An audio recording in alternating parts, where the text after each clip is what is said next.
Bien avant, il faut le dire que c'est quelqu'un qui a reçu cette vision, parce que si nous sommes là, c'est que quelqu'un a reçu cette vision. Alors c'est la servante de Dieu, Madame Idoukou, qui est en l'occurrence commissaire général d'ailleurs des avodes des talents chrétiens, KICA, pour 2020. Alors pourquoi est-ce qu'elle a reçu cette vision? Il faut le dire que nous sommes chrétiens, nous sommes dans ce cas-là. Elle a reçu cette vision et partant de ce passage biblique, Romains 8, le verset 19, qui dit « Aussi la création attend-elle avec un ardent désir la révélation des fils de Dieu. » Alors pour dire qu'il est temps que le chrétien soit dans ce monde, bien sûr, pour éclairer toutes ces personnes qui sont dans ce monde. Nous ne pouvons pas rester entre les quatre murs de l'église et dire que nous allons éclairer, puisque toutes ces personnes qui vont à l'église sont déjà éclairées par la lumière et par la parole de Dieu. Alors aujourd'hui, par ces talents qu'on aura certainement, parlant de cette année 2020, veulent éclairer le monde. Ainsi planter le décor, nous allons maintenant laisser toute la place à un serviteur de Dieu, celui qui est présent aujourd'hui, le pasteur Aké Martial, leader de l'église Mission Évangélique Réconciliation, MCR, pour recommander ces instants entre les mains du Seigneur avant que nous puissions également partir en louange et en adoration pour dire qu'on parle de talent, mais aussi recommander ces instants entre les mains du Seigneur. Dieu notre Père, nous voici rassemblés ici autour d'une vision et nous voulons que tu sois le commencement et la fin, au commencement et à la fin de cette rencontre, et au commencement et à la fin de cette vision. Prends le contrôle de tout ce qui se fera ce matin et que tout soit pour ta gloire au nom de Jésus. Amen. Merci au pasteur. Laisse-moi partir des ennemis.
quel que soit le domaine d'activité dans lequel nous sommes, on peut commencer faiblement, mais on peut maximiser, on peut se développer, on peut évoluer, on peut progresser.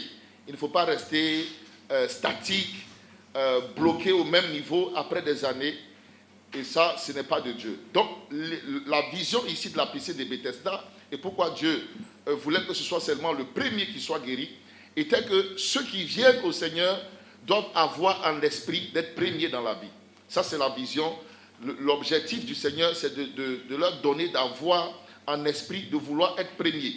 Si je suis malade, je vais être le premier, je dois vouloir dépasser les autres.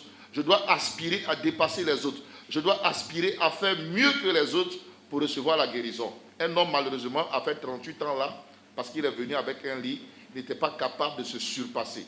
Il y a le potentiel en nous et l'Église doit tendre vers cette vision de l'excellence et non se limiter à l'à peu près. Vous savez, dans le livre de Genèse, au chapitre 19, quand Dieu a décidé de détruire les localités de Sodome et Gomorrhe, il y a un homme qui s'appelle Lot, qui est sorti de là et qui est entré à Soar.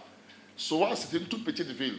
Et en entrant à Soar, il ne se voyait pas capable d'arriver sur la montagne où Dieu voulait l'envoyer. La montagne, c'est la hauteur. Et plusieurs que Dieu appelle sur la hauteur ne se voient pas capables d'atteindre la hauteur et veulent simplement entrer dans Soar. Soar signifie petit. Soar, c'est la petitesse. Et l'autre est entré dans la petitesse.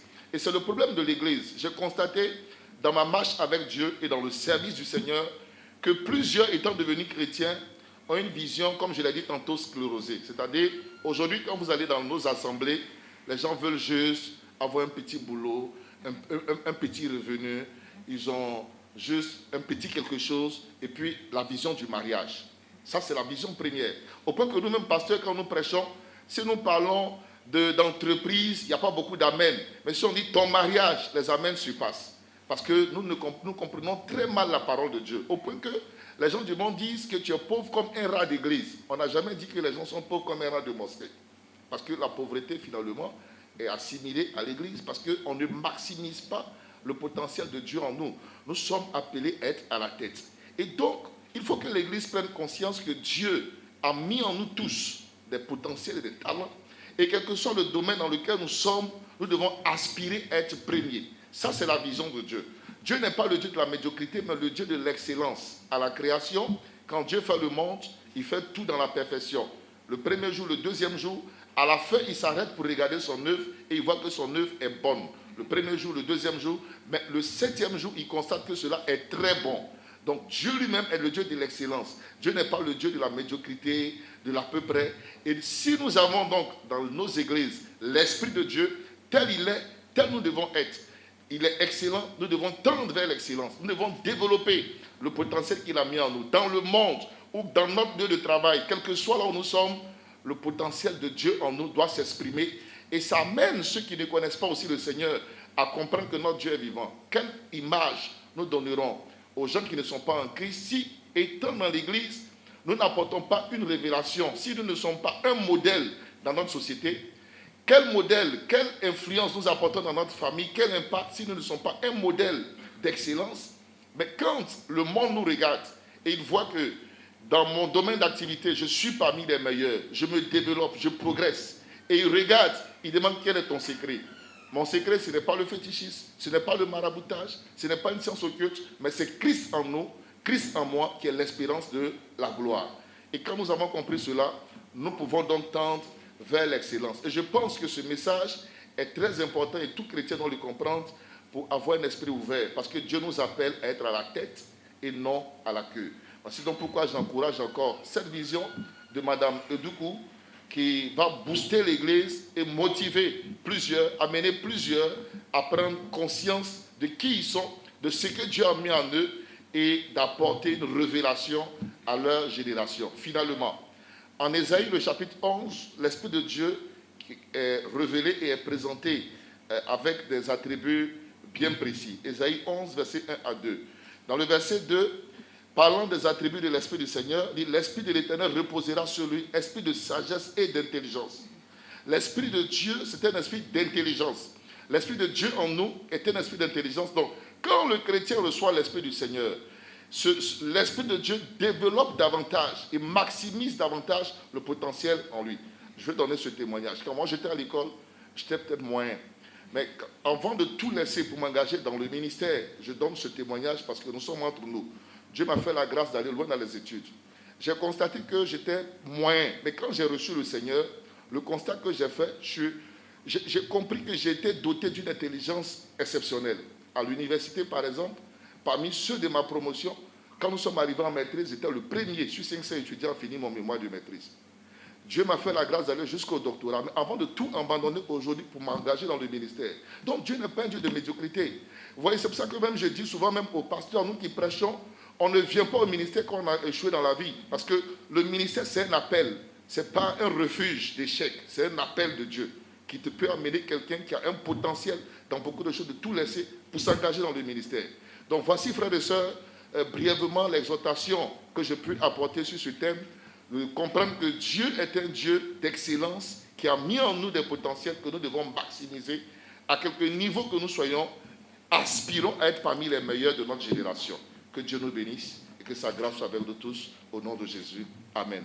Merci beaucoup, Pasteur. Merci. C'est le moment de laisser la place à cette grande dame, celle qui a reçu cette vision, Madame Edoukou, commissaire générale des, je l'ai dit, KICAR. Nous sommes là bien sûr pour le lancement officiel de la KICAR.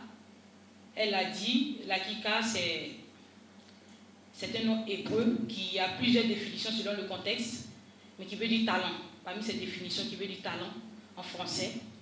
Donc KICAR Award, c'est donc les awards des talents chrétiens. Il y a bien un contexte, c'est une vision constituée dans un contexte. Aujourd'hui, on a les médias nationaux comme internationaux qui font la promotion des histoires de réussite. Et vous savez, dans tous les couloirs, on dit que ces réussites-là sont, je vais dire à la base, je veux dire attribuées au diable. Voilà, pour le dire simplement, ces réussites-là sont attribuées au diable. Telle personne a pactisé avec le diable, telle personne est mystique, telle personne est dans telle loge, raison pour laquelle elle a réussi. Et les chrétiens se plaignent ça et là, mais au lieu de se plaindre, qu'est-ce qu'on fait? Qu'est-ce qu'on fait pendant que dans nos assemblées, on a des personnes qui ont réussi, socialement parlant, professionnellement parlant, et qui sont intègres dans leur marche avec le Seigneur. Ces personnes sont cachées dans nos différentes assemblées. Pour apporter la réponse à ce qui se dit dehors, c'est bien d'aussi les présenter, de les mettre en lumière, n'est-ce pas? Pour que le monde sache que ce n'est pas le diable, en fait, qui donne la réussite. Le potentiel que nous avons, comme l'homme de Dieu l'a dit, le talent que nous avons, les dons que nous avons, c'est l'investissement de Dieu en nous. Quel que soit l'endroit où vous êtes, que vous soyez chrétien ou non chrétien, que vous soyez musulman, que vous soyez mystique ou pas, ce que vous avez comme potentiel vient de Dieu. Et le diable, qu'est-ce qu'il fait? Il voit votre étoile, il ne fait que vous séduire pour ravir cette gloire-là et faire croire qu'elle vient de lui. C'est faux, archi faux. Donc c'est la réponse que nous voulons apporter à, je veux dire, ce que disent les gens dans le monde. Pour réussir, il faut pactiser avec le diable. Pour réussir, il faut compromettre sa foi. Donc la KICAR, ce sont les awards des talents chrétiens. Vous devez désormais le retenir. Deux objectifs autour du KICAR.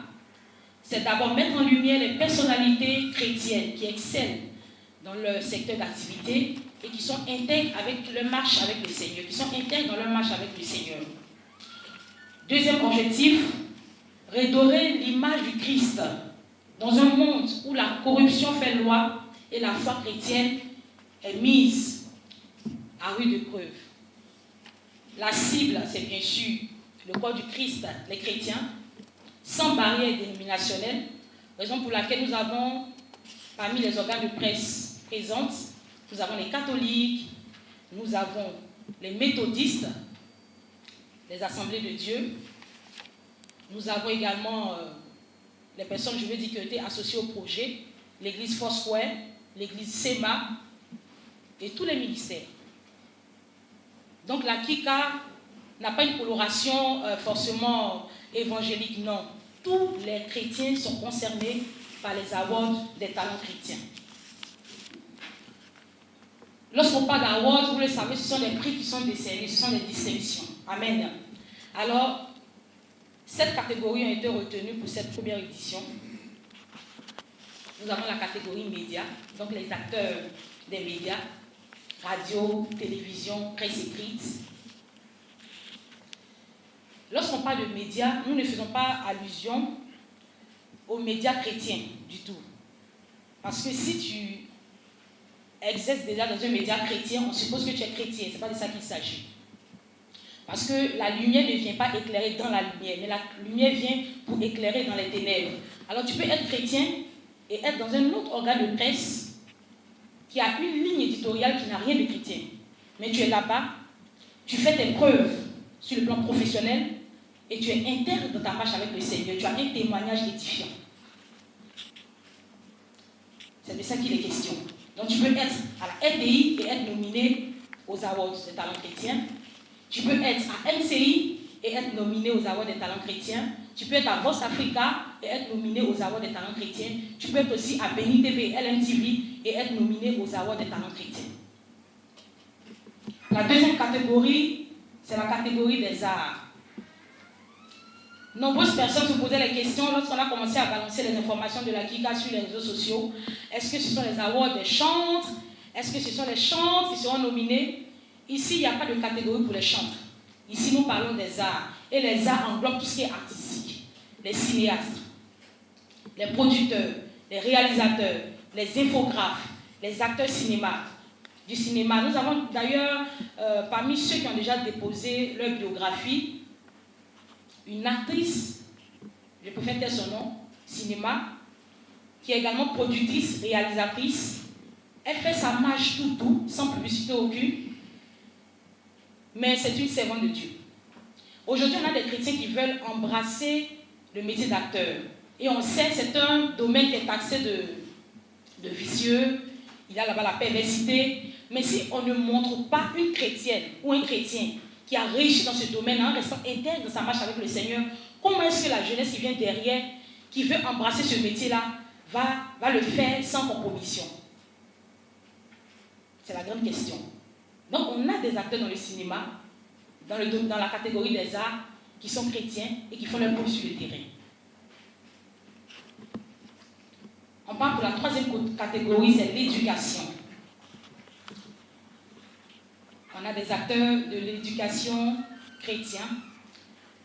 On a des personnes qui sont directeurs ou directrices d'école. Et ces écoles-là allient formation académique et aussi des formations sinon des enseignements qui donnent une base confessionnelle,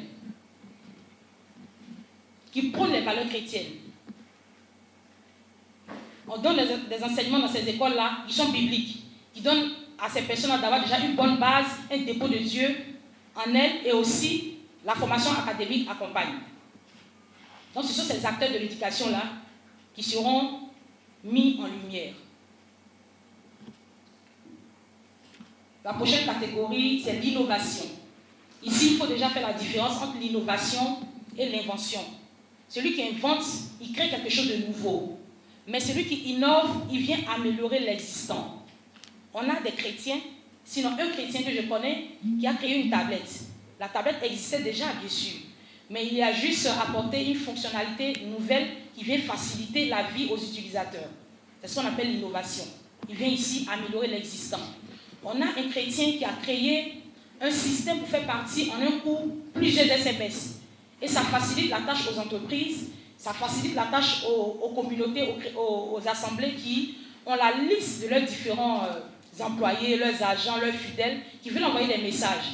Au lieu de prendre le téléphone pour faire partie un message, après un deuxième, après un troisième, en un clic, tout le monde reçoit le message. Il y a un chrétien qui a créé ce système-là.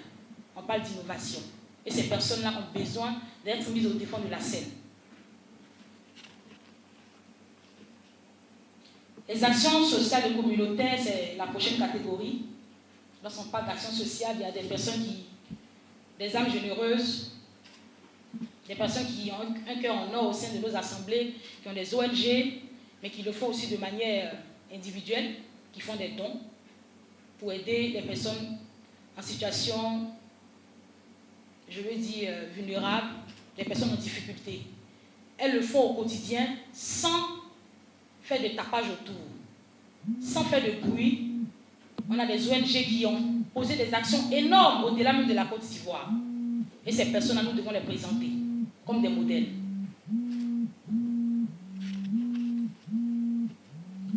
Nous parlons d'entrepreneuriat. Les entrepreneurs, ce sont des créateurs de richesses.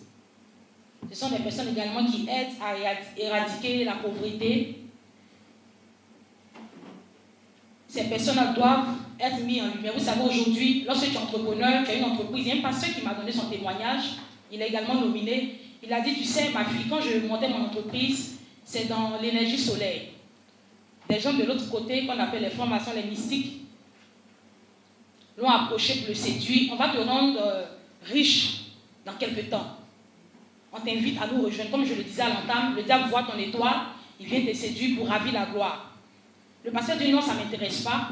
Il a continué sa marche petit à petit, il a bâti son entreprise. Et ce sont des modèles à présenter pour dire que tu n'as pas besoin forcément d'aller de l'autre côté pour avoir de gros chiffres d'affaires. Tu peux rester intègre. Les connexions, c'est Dieu qui les envoie. Les connexions, c'est Dieu qui les envoie. Les partenaires d'affaires, c'est Dieu qui les envoie. Donc tu peux rester dans ton canevas de chrétien sans compromettre ta foi et faire des gros chiffres d'affaires, évoluer dans ton affaire que tu montes. Il y a bien sûr 2 modes d'éligibilité. Vous pouvez vous faire référencer par votre guide spirituel. Comme je l'ai dit, nous avons mis à contribution toutes les communautés. Bon, pas tout le monde, mais bon, comme c'est la première édition, on a quand même approché les grandes communautés, méthodistes, Assemblée de Dieu, excusez-moi, Foursquare, SEMA et certains ministères. Et ces hommes de Dieu-là ont la possibilité de nous proposer des nominés au sein de leur communauté. Méthodiste va le faire sûrement au plan national.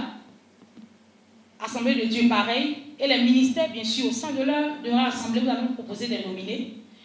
Et il y a une deuxième façon d'être nominé. Vous avez la possibilité de vous inscrire via la page Facebook. Il y a un lien sur lequel vous cliquez.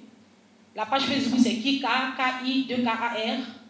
Vous allez sur cette page-là, il y a un lien sur lequel vous allez cliquer. Il y a une fiche d'inscription qui va apparaître. Mais ici, le point commun, c'est la biographie que nous récupérons pour tous les nominés. On a besoin du témoignage et de la biographie de tous les nominés, quelle que soit la catégorie à laquelle tu appartiens.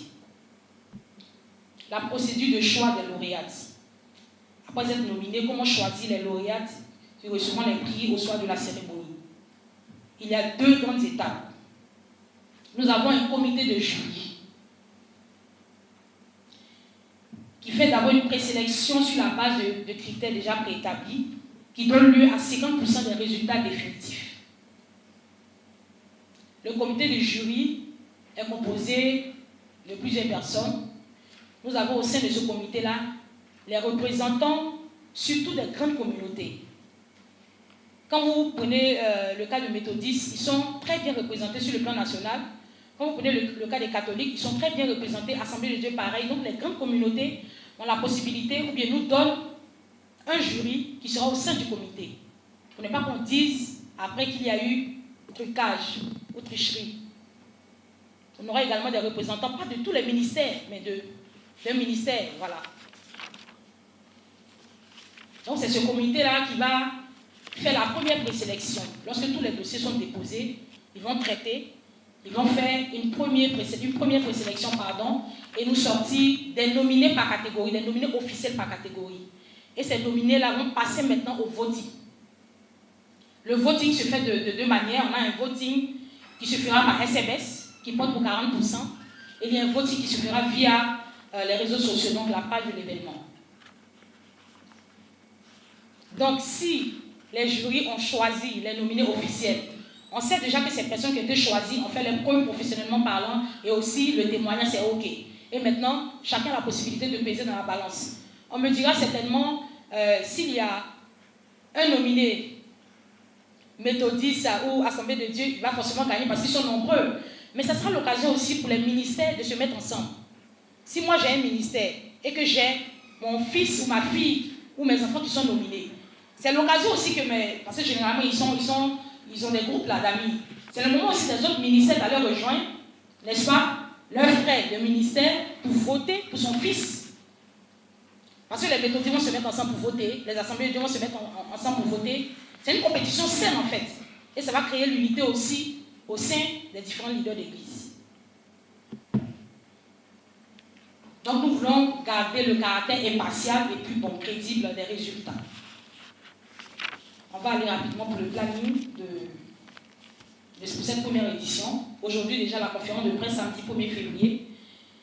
Et les inscriptions en ligne ont démarré depuis, je crois, le mois de janvier. Ils vont prendre fin le 13 février.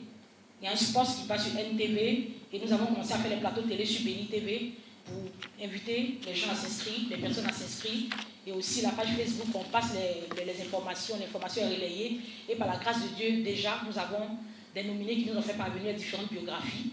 On a les communautés qui sont en train de travailler, au plus tard la semaine qui vient, on va recevoir les biographies des nominés de leur communauté, telles que Méthodistes, Assemblée de Dieu, Foursquare. On a déposé des courriers de manière officielle à leurs différents responsables. Les membres du jury vont se rassembler le samedi 15 février pour traiter les dossiers. Et l'ouverture des votings en ligne se fera à partir du 24 février jusqu'au soir du 31 mars. Le voting va commencer. Chacun aura la possibilité, à travers la télévision, à travers les réseaux sociaux, de suivre les tendances. Et nous, chaque début de semaine, nous allons faire des émissions que nous allons publier pour faire un peu le point. Pour telle semaine, il y a eu vote. Pour telle catégorie, nous avons, voilà, telle personne en tête. Parce que déjà, au sein de chaque catégorie, nous allons primer un homme et une femme. Donc 2 personnes par catégorie. Donc on fera le point pour motiver à voter. Pour telle semaine, on fait le point. Chaque début de semaine, on fait le point pour donner l'occasion aux gens de voter. Et on arrête le voting au soir du 31 mars. Et la cérémonie, c'est bien sûr le 3 avril. C'est la période de Pâques. C'est la nouvelle année pour les chrétiens. C'est la fête la plus importante. Raison pour laquelle nous avons choisi cette période-là pour toujours rester, garder le caractère sacré, spirituel, voilà, de l'événement. Donc, ça sera donc à l'hôtel Ivoire Plateau. C'est une soirée qui se veut prestigieuse et festive, au cours de laquelle nous allons, bien sûr, nominer distinguer tous les différents lauréats. Je crois que j'ai fini. Que le Seigneur vous bénisse. Merci beaucoup au commissaire général, Madame Letoukou. Merci infiniment, voilà, bien expliqué. Maintenant que l'AMICA vient prôner l'excellence dans tous les domaines d'activité. Pourquoi le comité d'organisation n'était-il pas un critère d'éligibilité laissé la possibilité au guide spirituel? Sur quoi ce guide-là doit s'appuyer pour pouvoir inscrire quelqu'un? Sur quoi? Ça, c'est ma première préoccupation. La deuxième, c'est au niveau de la pérennisation de votre projet, parce que ce n'est pas la première initiative dans le milieu évangélique, si je peux m'exprimer ainsi. Généralement, on est vraiment très chaud au début, et puis après, une édition, souvent 2 éditions, pour ceux qui ont le courage, et puis après, plus rien. Est-ce que ce projet sera-t-il pérennisé? C'est la première préoccupation. Et quel est le parallèle que vous faites avec comment dirais-je, l'autre projet, la chandelier d'or? Est-ce que ce n'est pas un chandelier d'or bis? Sinon, quelle est la différence entre vous et le projet chandelier d'or? Merci beaucoup. La Bible dit que c'est le guide spirituel qui témoignera de nous. C'est-à-dire, c'est lui qui veille sur notre âme et c'est lui qui témoignera de nous au ciel. C'est ce que la Bible dit. Donc, le guide religieux peut déjà, sur la base du témoignage, savoir lequel de ses enfants a un bon témoignage. Parce qu'il suit tout le monde. Il prie pour tout le monde. Et que vous êtes actif dans l'œuvre de Dieu au sein de l'Église, vous êtes intègre, vous n'avez de problème avec personne, c'est lui qui peut savoir. Parce que le Père spirituel connaît pratiquement tous ses enfants. Enfin, pour un Père qui suit de près ses brebis. Donc, il peut témoigner celui-ci, vraiment, depuis qu'il est arrivé à l'Église, il est arrivé dans tel état. Aujourd'hui, il a écouté la parole de Dieu, on a prêché, il a écouté, il y a eu une évolution. C'est bon, on peut dire que c'est bon. On ne dit pas qu'il est parfait à 100%, mais ça va spirituellement, ça va. Le Père spirituel peut témoigner de cela. Le côté professionnel, c'est la biographie que nous on récupère. On dit, on prend 2 aspects en compte. Premier aspect, la vie professionnelle. Deuxième aspect, la personne doit se faire référencer par son guide spirituel. Pourquoi? Parce qu'en tant que chrétien, comme on a dit tantôt, nous sommes les fruits d'un enseignement que nous recevons d'un homme de Dieu. Et sur la base du témoignage que la personne a et de son engagement au sein de sa communauté, l'homme de Dieu d'abord va recommander ce fidèle-là. Ensuite, nous recevons la biographie que nous allons passer au peigne fin. Raison pour laquelle il y a un jury qui va bien sûr statuer après avoir bien sûr fait une due diligence sur la véracité de la biographie que nous allons recevoir. Donc, c'est 2 aspects qui sont pris en compte dans le choix des nominés. C'est-à-dire, une personne peut être présentée et après vérification des données professionnelles ou de la vie de la personne, on se rend compte qu'elle ne répond pas aux critères. Donc, elle a été proposée par son guide spirituel, mais elle ne fera pas partie des nominés. Mais nulle part il est clairement mentionné une catégorie des hommes de Dieu. C'est vrai qu'il y a le chandelier d'or, mais on peut avoir une même vision, mais l'appliquer différemment selon que Dieu nous appelle. Voilà. Est-ce que les hommes de Dieu sont carrément écartés pour ne pas faire pareil avec le chandelier d'or? C'est pas mentionné clairement ici. Distinction de catégorie pour les acteurs chrétiens. Voilà. Ce qui nous intéresse pour les avoir des talents chrétiens, c'est le thème chrétien. Le thème chrétien. Que tu sois diacre, que tu sois pasteur, que tu sois balayeur, au sein de l'église, je veux dire, quel que soit ton titre au sein de l'assemblée, que tu sois leader de l'église, c'est pas ce qui nous intéresse en fait. Sois simplement chrétien. Et on a parmi les nominés, surtout dans la catégorie A, un pasteur qui est infographe, qui est producteur, réalisateur de films. Mais ce n'est pas le titre pasteur qu'on met en avant. Nous, c'est le talent et soit chrétien. Voici les deux mots qu'on doit retenir. Talent, bon témoignage. Talent et bon témoignage en tant que chrétien. Ce n'est pas les titres en fait, en tant que pasteur qui nous intéresse ici. C'était question des récompenses.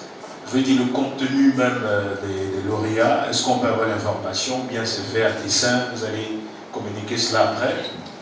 Je veux parler de la récompense, le contenu même des récompenses. Qui dit award, pas bien sûr de récompense, le trophée de qualité. Donc bien sûr, il y aura un trophée de qualité pour chaque lauréat et aussi des prix additionnels. Pour les prix additionnels, ne me demandez pas maintenant là de dévoiler. Voilà, ça va être une surprise, il y aura des prix additionnels, déjà un trophée. On aurait souhaité avoir en image, mais bon, voilà, il y a un trophée en bronze. Voilà, il y aura un trophée en bronze. Là, le modèle c'est Kika 2020, le prix du meilleur acteur féminin des médias. C'est le modèle qu'on a déposé et des prix additionnels. Déjà, qu'on arrête de dire que le diable a créé quelque chose. Le diable n'a rien créé en réalité. Je l'ai dit à l'entame, le potentiel, le don, le talent vient de Dieu. Le potentiel, le don, le talent vient de Dieu. Le diable n'a rien créé du tout. Donc on arrête en fait de faire croire quelque chose d'autre. Et le deuxième mot qu'on pourrait faire passer, c'est de présenter des modèles à la génération actuelle, à la génération à venir. Voici nos modèles. En tant que chrétiens, nous avons des modèles qui ont excellé dans tel domaine. Alors si moi je veux m'aventurer, je peux y aller tranquillement, arriver jusqu'au bout, sans compromettre ma foi. Ce sont les deux, je veux dire, les deux mots forts que nous voulons faire passer aussi. Dit l'excellence. Excellence, excellence, excellence pour les chrétiens. Le pasteur l'a dit. Il ne faudrait pas qu'on reste en marge de l'évolution du monde, de l'évolution de notre continent, de l'évolution de notre pays. Nous devons nous mettre en avant. Parce que si le chrétien reste en retrait, lorsque les décisions sont prises de plus haut niveau, elles vont s'appliquer à nous. Et nous allons subir. Merci beaucoup. Et nous croyons que c'est la fin. Nous allons terminer bien sûr par la fin, car nous avons commencé par la prière et terminé par la prière également. Dieu notre Père, merci pour toutes choses. Gloire et honneur à toi, Papa. Merci pour ton amour, merci pour ta fidélité. Que cette vision grandisse. Donne tout ce qu'il faut comme moyen pour la réaliser. Nous prions pour la paix sociale, que Dieu, les choses soient possibles. Et nous te recommandons la suite des événements. Je suis le pasteur Aké Martial, premier responsable des églises MCR, entendez par là Mission Chrétienne Réconciliation. Ce matin, nous avons eu droit à une conférence de presse au cours de laquelle je devais intervenir sur un thème important rattaché à la vision du Kika. Le thème était le suivant: maximisons le potentiel de Dieu en nous. Alors, dans mon intervention, j'ai expliqué que tout homme naît avec un potentiel de Dieu en lui. Il n'y a personne qui vienne sur la terre sans un potentiel. Le problème, pourquoi nous avons la médiocrité, c'est que souvent, il y a la mauvaise orientation ou le choix des parents, l'influence des parents.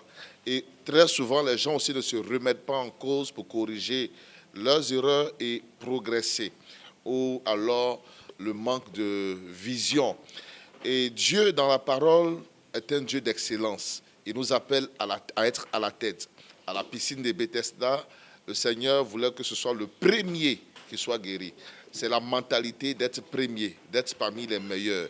Et donc voici, l'essentiel est que Dieu est un Dieu très intelligent selon ce que Ésaïe 11 nous enseigne, et il a mis en nous l'intelligence. En tant que chrétiens, nous ne devons pas être médiocres, nous ne devons pas être à la traîne, mais nous devons maximiser le potentiel qui est en nous, développer le potentiel qui est en nous en aspirant à être parmi toujours les meilleurs dans ce que nous faisons. Finalement, j'ai donné l'exemple de Lot qui est sorti de la destruction de Sodome et Gomorrhe et qui est entré à Soar. Soar qui signifie petit, c'est la petitesse. Alors que Dieu l'appelait sur la montagne, en Genèse chapitre 19. Finalement, après la destruction de Sodome et Gomorrhe, Lot a quitté Soar pour la hauteur. J'encourage l'Église, les chrétiens, tous ceux qui me suivent, qui ont un potentiel de Dieu en eux, à quitter Soar, la petitesse, la limitation, et à croire en eux, en croire au dépôt qui est en eux, et à aspirer à être parmi les meilleurs de leur génération. Que Dieu donc nous bénisse. Voici donc l'essentiel de mon intervention. Je suis Adrienne Edoukou, commissaire général de l'AKICA, les Awards des talents chrétiens. L'AKICA, c'est bien sûr un mot en hébreu qui en français veut dire talent.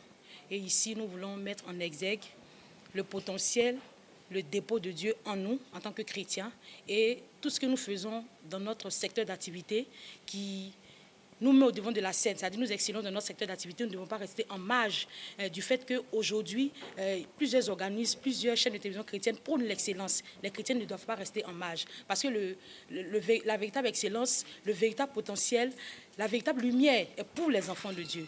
Je voudrais entre autres remercier le conférencier, le pasteur Aké Martial, qui a bien sûr au cours de cette conférence de presse donner un très beau message qui va booster plus d'un. Et je tiens à inviter toutes les communautés chrétiennes à accompagner ce projet-là. C'est un projet pour les chrétiens, par les chrétiens et avec les chrétiens.